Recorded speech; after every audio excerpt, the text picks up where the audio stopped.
Morning, good morning, good morning. How y'all doing, man?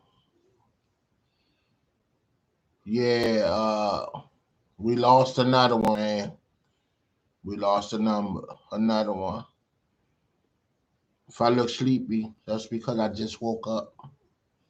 Yeah, but we lost another one, man. Like my new mug. My daughter brought me this. Yeah, the little wood grain jump. We had another one, like just it was a Mercedes one.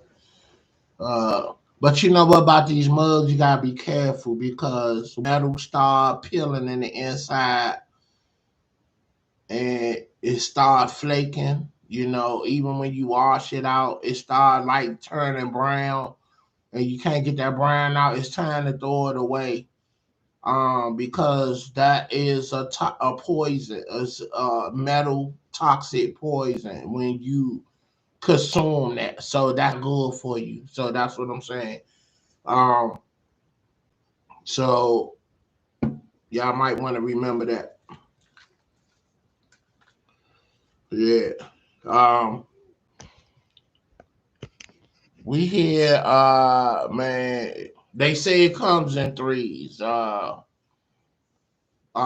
White died on the 31st in California where her home was.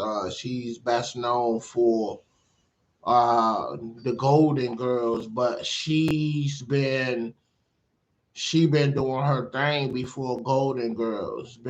She was in silent films. That's how far she go back.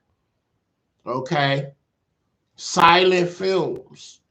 So that means she was on theater radio, which I listened to on Sirius XM 148.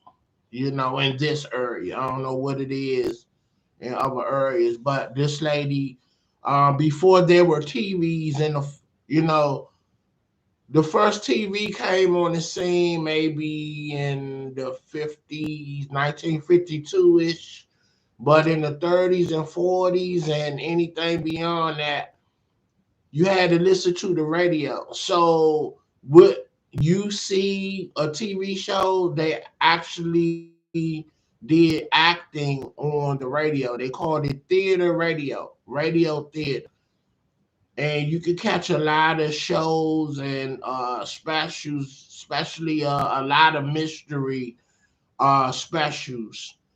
Orson Welles, Vincent Price, anything Sherlock Holmes. This was the birth of these characters on theater radio. So just so you know, I know you ain't know that because I didn't until I started going up the dial of the Sirius XM radio. I got tired of listening to the same music that I done listened to for years. I'm like, okay, let's utilize this station. I mean, this satellite radio. I get to listen to music and talk radio all over the world. So right now, I'm listening to a French. I'm sorry, a French radio station. I don't understand none of the words, but the music is awesome. They rapping on there. Anything we listen to in English, I'm listening to that in French. So it's awesome. And then I discovered a Canadian radio station that play nothing but independent music. And check this out. When you become famous and get a real record deal and you under a label and you're no longer independent, they don't play your music no more. I love it. You know what I'm saying? We need something here to rock like that. A all independent station and play everything. You know, if you're an independent artist, yeah, your records will be played. It'll be submitted and we'll play it. But the minute you get a record deal, we don't play you no more because that's the vehicle. They trying to help you get notice. You know what I'm saying? So Once you go to a record label and you want to negotiate a deal, you can say, hey, uh, I would love to do that. If my money was right, if anybody can start that idea up, by all means, make it happen.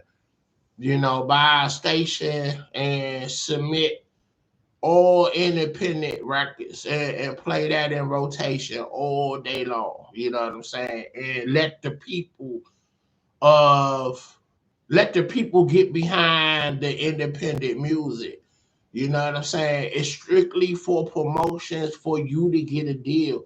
So therefore, I guess sponsors will keep that radio station afloat, and then you probably gotta have money to keep it afloat until the sponsors come in. So yeah, so let's get into some footages of Miss Betty White, and then we get some background on her, man.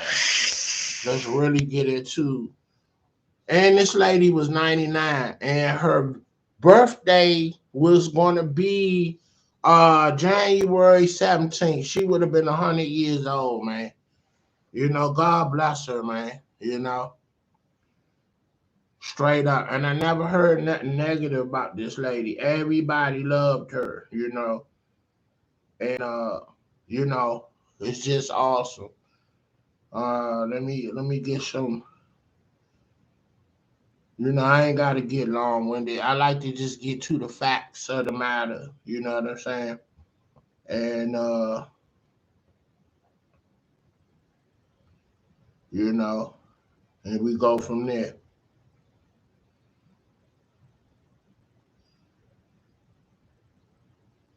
And I liked her role on the Golden Girls as well. uh, she played like, kind of like Chrissy, which is Suzanne Summers on Three's Company. A lot of y'all don't know what I'm talking about, y'all young bucks, but if you grew up in the 70s and the 80s, you know about Three's Companies. John Ritter, Jack Tripper, Janet, uh, I forget her real name, but Janet, the dark haired one, and then they had a slew of characters on there. Don Nuts that played Barney, or Mayberry, the Eddie Griffin Show, Larry, who was the used car salesman, the player. Man, we had some great shows back in the day, and they wasn't all black shows, but they were great shows. And uh, it was just good, great shows. I mean, All right, so let's get into it. Betty Marion White Luden. Okay, y'all ain't even know she was married. She might have been a widow, but her last name was Luden. Betty Marion White Luden was an American actress and comedian. Now I ain't know that, but she played in comedic shows. A pioneer of early television with a career spanning 9 decades. White was noted for her vast work in the entertainment industry. She was born January 17th, 1922. Wow. In Oak Park, Illinois. Her spouse, Alan Luden.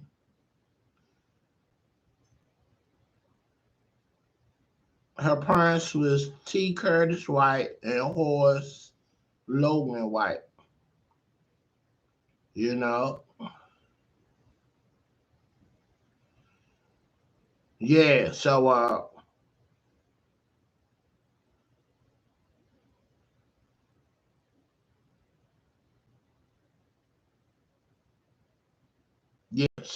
She her career lasted. They say on here 60 years. 9 decades. It's crazy. Screen event for. Now they was trying to that's crazy. They was trying to do a 100-year birthday party for her. They still might do it. I think they still should do it.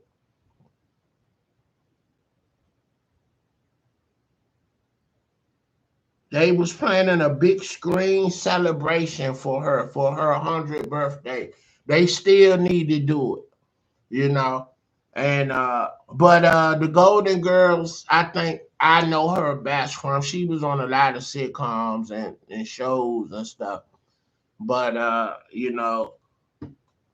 want to figure out who. Hold on, what was her name on the show? What character?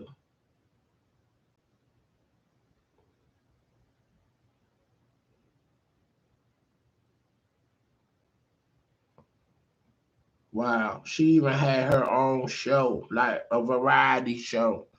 It probably didn't stay on long because I don't remember it. And if it was before my time, how could I remember it? So yeah, so it's all good though, man.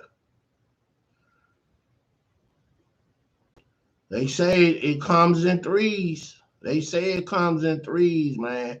First, Desmond Tutu, Bishop Desmond Tutu, Archbishop Desmond Tutu was 90. John Madden was 86. So now Betty White 99. You know, I always say, uh,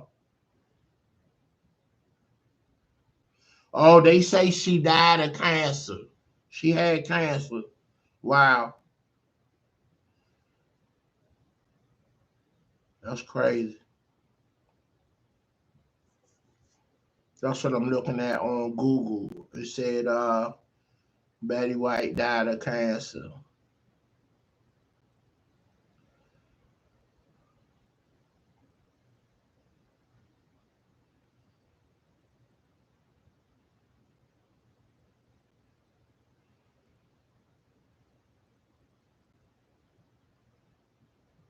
Iconic career. Yes, it was.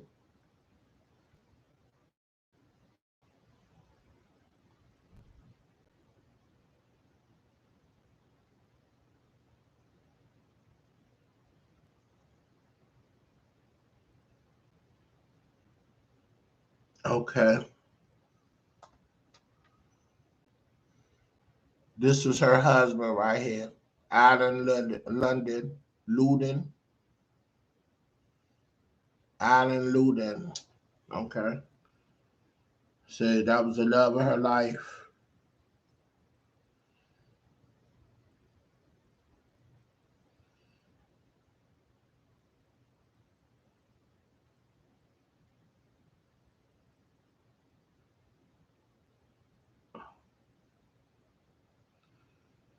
Said something about she had some criticism about all right, let me look on here. I know.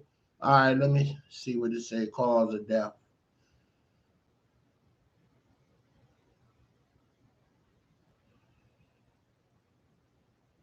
Okay, these her shows: Golden Girls,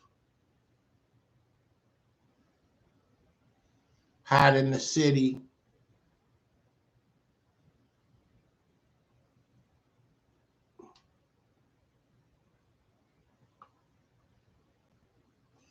All right, she was a fixture on the Mary Tyler Moore Show.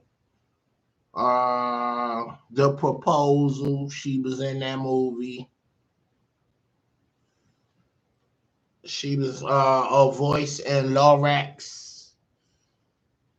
And they did a spinoff called The Golden Palace.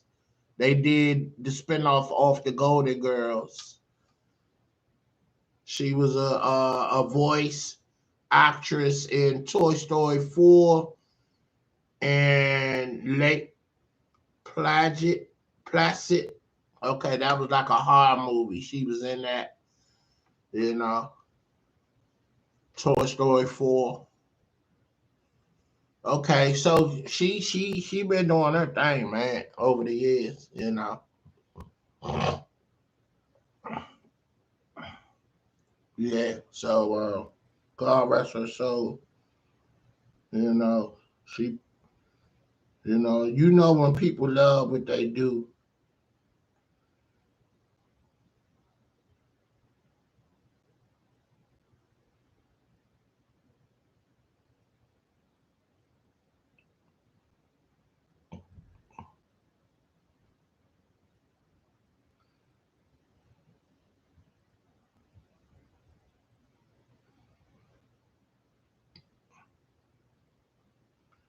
Now I wanted to clarify. Okay, let me show y'all because I don't want it to be false information that I put out there. You know, let me blow it up. This is what Google saying. She died from cancer.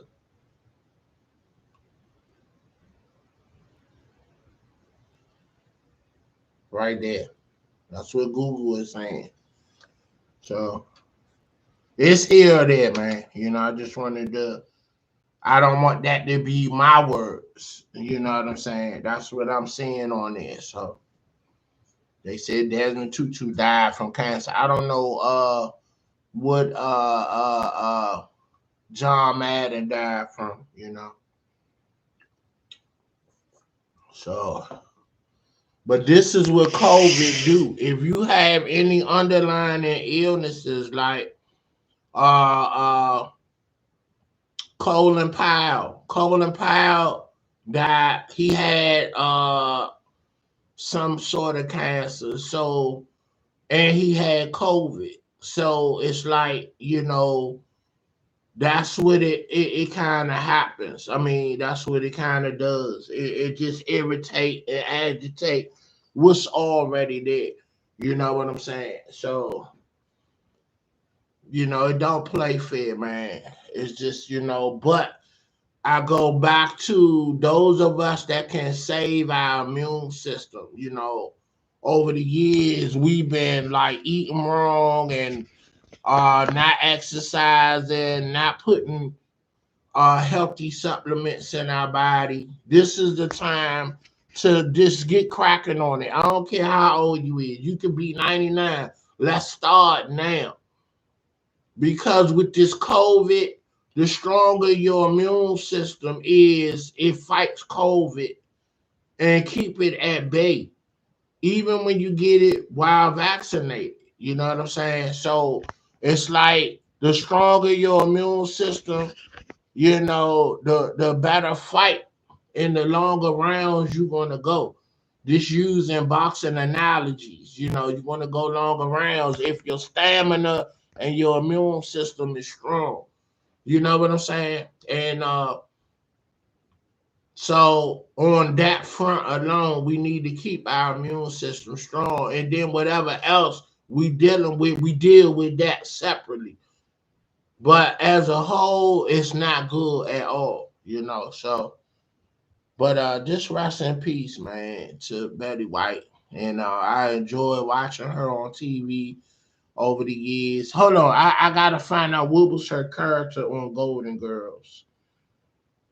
Cause I knew Blanche. I knew what's her name? Rose. I think she was Rose. Let me check it out. Let me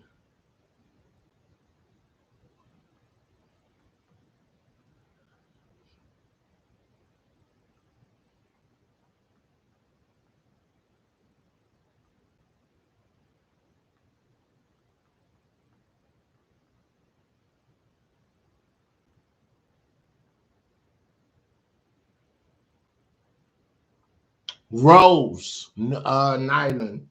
Rose Nyland. I said Rose. I say man, I know my TV shows, man. Trying to tell you, I know my shows. Let me chime in on what I just heard somebody say on Instagram. That just really resonated with me. They said that social media is your stage. I like that. Social media is your stage. Is your stage. It's free 99, 99, 99, 99. It's free 99, 99, 99. It's free 99, 99, 99. That means social media is your stage. And dude just really resonated with saying that. I don't know who he was saying that to or for, but I caught it. He say social media is your stage. You can make millions from it, and you can be what you need to be and want to be on social media because it's your stage. You want to be an actor, comedian, you want to be a rapper, you want to be a singer, it's your stage. You are the director, the producer, the writer, the content creator. You are, social media is your stage. That's your stage, your personalized stage. Now, what you gonna do on your stage? You know, you could be a commentary or analysis, uh, whatever. You want to be a news anchor, whatever. Social media is your stage. What are you going to do on your stage? Who you want to be on your stage? Never mind what your reality and primary uh,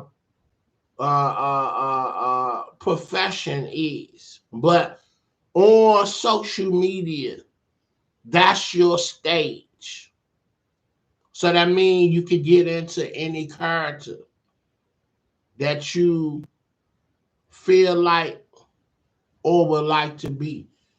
So I just thought that was very prolific and real, and it resonated with me because it's like, okay, what's the purpose of coming on here? You know, some people want to seek the attention, the fame, the notoriety, or a combination, a bit of it all. You know, I'm like, it's just an outlet for me because I like to dialogue, conversate, and debate. I always been a talkative person. I used to get in trouble at school for talking so much. I was one of them kids that got in trouble because I would finish my work and I'm looking around. You ain't finished? This stuff easy. Why you ain't finished? I was disturbing the class like that as a shorty. They used to call my mother. David is very talkative, and my mother used to come down there randomly and look in the door at me, and that's what kind of kept me in check because I ain't want her embarrassing me. Mom's coming down there looking in the door. They like, your mother crazy. Why your mother looking in the door at us? I like, man.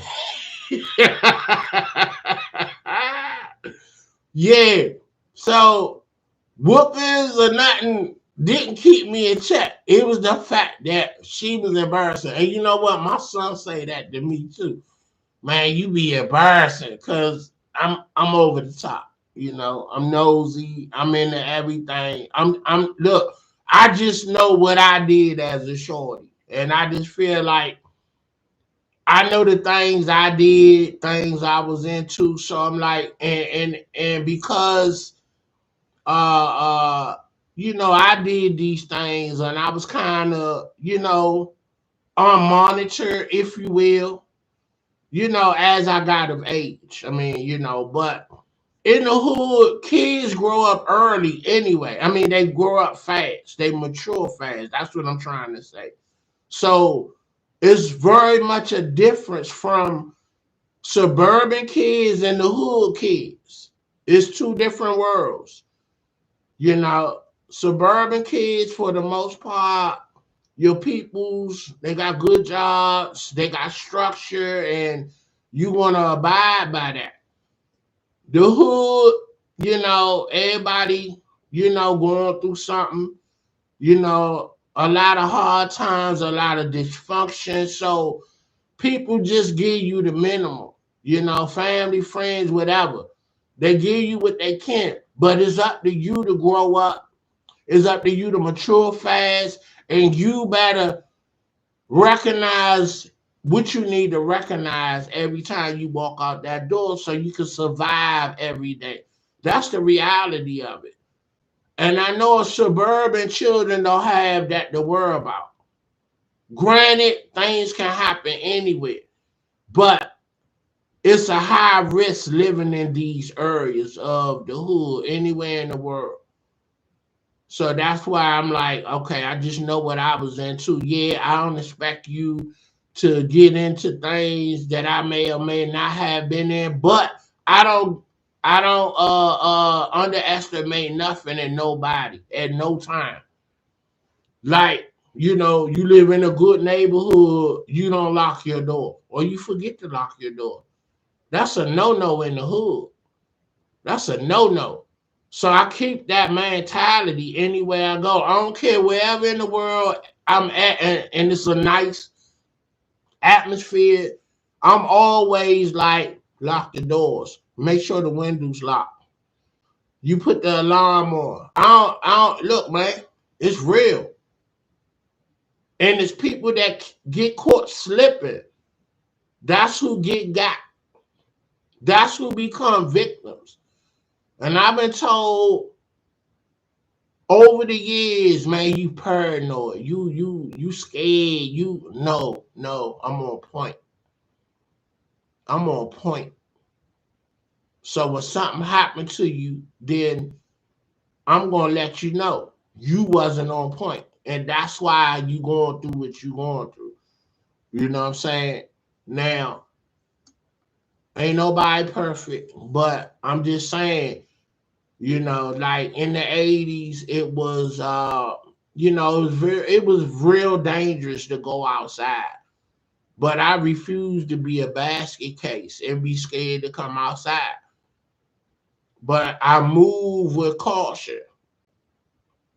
I remember when we used to go places to the go-go or whatever to meet girls and at parties, cabaret, concerts. We meet, some young ladies, get their numbers and everything. And I call, I'm like, where you live at?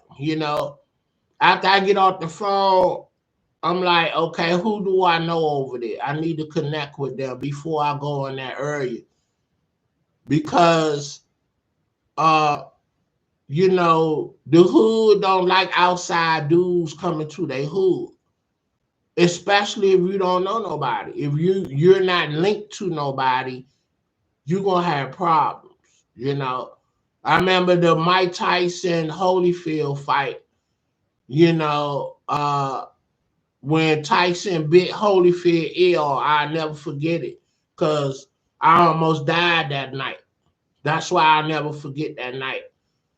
You know, I ain't gonna call no names, but I'll go into the story.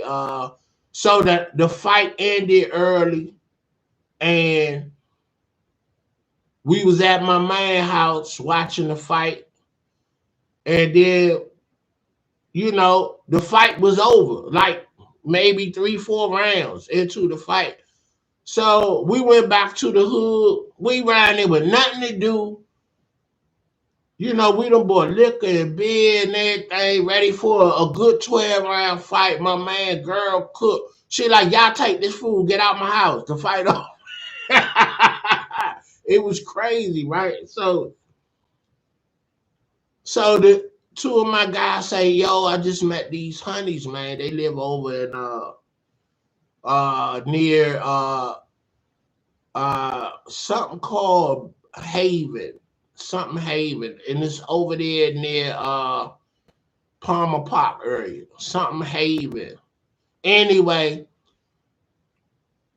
where this particular neighborhood was, it was like in the back. And it was one way in, one way out. Over there by Harmony Cemetery. This area was so bad in Maryland. The front of the hood was beefing in the back with the guys in the back of the hood. They had different crews. Like in my mother neighborhood, I didn't grow up there, but we moved there when they closed our hood down. I come from Capers, and my grandmother lived at Ellen Wilson, so which was 7th Street to us, right? So I was in between two hoods. And then my boy moved to uh 1000, that was by Potomac Gardens. So we used to go up there to see him. So we was fixtures in Potomac Gardens, 1000, 1430L, Capers, Ellen Wilson, which was 7th Streets, and then I went to school in Southwest to play baseball in junior high. So I knew Wayne Perry and all them dudes down there. And then when I got to high school, I went to Spingarn instead of Easton, but I hung at Easton. So when people see me nowadays, you went to Easton? Like, nah, I hung there, but I went to Spingarn. And then I went to Van Ness, and Pops had this notion that he didn't like that I was around the fellas at home and at school, so he felt like they were bad influences. So he moved me to the school near my grandmother's house, which was Lennox and Gideon's. Lennox closed down and became a vocational school, and Gideon's was right next door. So I went to 3 elementary schools, and that's how I got to Jefferson. So it was interesting, but I saw down the line what he was doing. He had a weird notion that stayed with me, saying that you supposed to send your boys out to explore and you keep your girls close to home. So that's what he was doing. He made me go and explore by going to different schools. You know what I'm saying? And uh, actually, then my sister came out of Van Ness and she went to Lennox with me, and then we went to Gideon's. Because it was a hassle to get my sister and then make sure I was home, because I wasn't gonna leave Lennox or Gideon's to go down to Van Ness to get her. So it made sense. So soon after she came to Lennox and then Gideon's, and we used to walk home together. So I would walk her to school, and when we were all in elementary. So yeah, so it made sense. So so what that did though, in hindsight down the line, it made me socially strong because I knew everybody from all the schools I've been to and places I used to hang and grow up. I I can go anywhere in DC and I know somebody, or damn near know everybody back in the day. My best year of school was my high school 11th grade year. I'm telling you, I was on 1000. My popularity was on 1000. I can walk from one end of the hall to the other and get stopped by damn near everybody, you know, saying what's up, giving me props and woo woo woo woo. I played football, and it was just crazy. I had hair with the waves, with the fresh taper. You know what I'm saying? I was slim. I was in shape. You couldn't tell me nothing. I had a little job on the weekend, so I was fresh. You know what I'm saying? I kept fresh kicks and outfits, and I looked like I was on the corner, but I really wasn't. But I hung with my friends that was getting it. So I was riding in their cars, and so when TLC came out with that song Scrubs, I laughed my ass off because I guess I was a scrub. Cause I was fronting in my homeboy ride in the passenger side. That was my role. My man was the dude, you know. My dudes was the dude. I was shotgun. I was the wingman. I was okay with my role because I wasn't trying to risk it all like they were doing. You know, my vision was to go further and be here with you right now at 51 years old. I'll be 52 this year. The guys that went hard to put it on the line, a lot of them not here. Or they did long bids. I saw my future. It wasn't going to be a statistic laying in these streets bleeding on the pavement or in somebody jail 5 by 7. You know, I made that up. I made that up in my mind. You know, and good influences, moms, my grandmoms, and everybody else along the way, talking to me, encouraging me, and even the OGs that ran the neighborhoods, they knew who the good kids was, and they tried to keep their foot on their neck. When they saw us cutting up and doing wrong, they were like, "What you doing?" See, that's what I'm saying. We don't have love for each other like we used to now. Some of us still doing it, but the kids so out of pocket, they gonna be on a "what you talking to me?" I don't want to hear that.